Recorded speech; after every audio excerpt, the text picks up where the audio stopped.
মাওলানা রইসউদ্দিন ভাই নির্মমভাবে শহীদ হয়েছেন।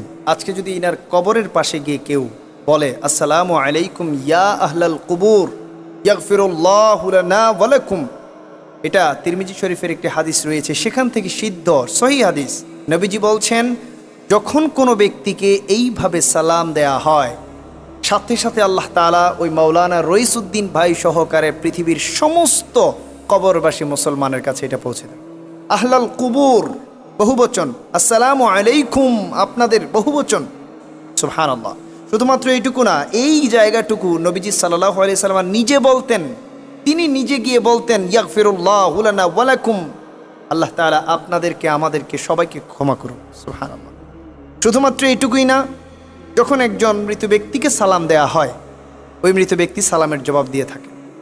শুধুমাত্র এইটুকুই না, আম্মাজান আয়েশা সিদ্দিকা রাদিয়াল্লাহু তাআলা আনহা বলছেন, রাতের শেষ রজনীতে আমার নবী চলে যেতেন মুদ্দারদের জন্য, কবরবাসীদের কাছে জিয়ারত করতেন, তাদের জন্য দোয়া করতেন।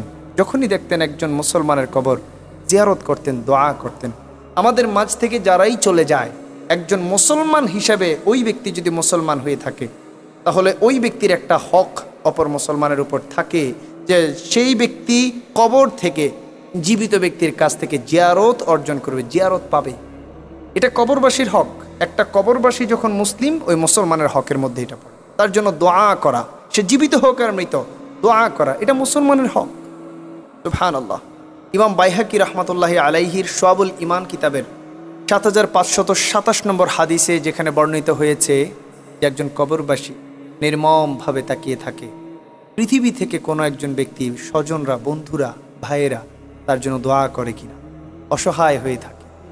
যখন দোয়া করে ওই ব্যক্তিটা খুব ধন্য হয়ে যায়, অনেক উপকৃত হয়। আখিরাতে ধন সম্পদ এগুলো দিয়ে তো আর উপকৃত হবে না, আখিরাতে উপকৃত হয় মানুষ মানুষের দোয়া দিয়ে। ওই দোয়া করাটাই হচ্ছে একজন মুসলমানের হক। এটা আপনাকে করতে হবে, চেষ্টা করতে হবে। যেখানে পারেন, যেখানে কবর পেয়েছেন, চেষ্টা করবেন জিয়ারত করার। কারণ কবর, আপনি একটা কবরের সামনে দাঁড়ায় যদি জিয়ারত করেন, আপনি যখন ইসালে সওয়াব, আপনার এই আমলের সওয়াবটা তার জন্য বখশিশ করছেন, আল্লাহ তাআলা কিন্তু শুধু ওই কবরেই দেবেন না, এটা গোটা পৃথিবীর সমস্ত মুমিনের কবরে এই সওয়াবটুকু পৌঁছে দেবে। আল্লাহ তাআলা যেন মুদ্দারের জন্য আমাদেরকে এইটুকু করার তৌফিক দান করেন। বেশি বেশি তাদের জন্য দোয়া করা, জিয়ারত করা সুন্নাত, তাদের হক আদায় হয়ে যায়।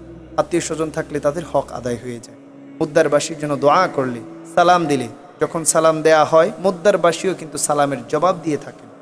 এবং একটা কথা সব সময় মনে রাখবেন, এই সালামটা যদি কোনো ওলিয়া উলিয়া নবী রাসূলদেরকে দিতে পারেন সরাসরি গিয়ে, আর যদি ওদের থেকে আপনি জবাব পান, তারা যখন বলবে ওয়া আলাইকুম আসসালাম, আপনার উপরও শান্তি বর্ষিত হোক, আল্লাহর কসম তাদের এই দোয়াটা সাথে সাথে কবুল হয়ে যায়। এবং শুধু কবুলই হয় না, এই কবুলিয়াতের কারণে আল্লাহ তাআলা ঠিকঠাক ওইভাবেই শান্তি বর্ষণ করে এবং বাকি জীবনটা কিন্তু আপনার শান্তিতে কাটবেই কাটবে ইনশাআল্লাহ।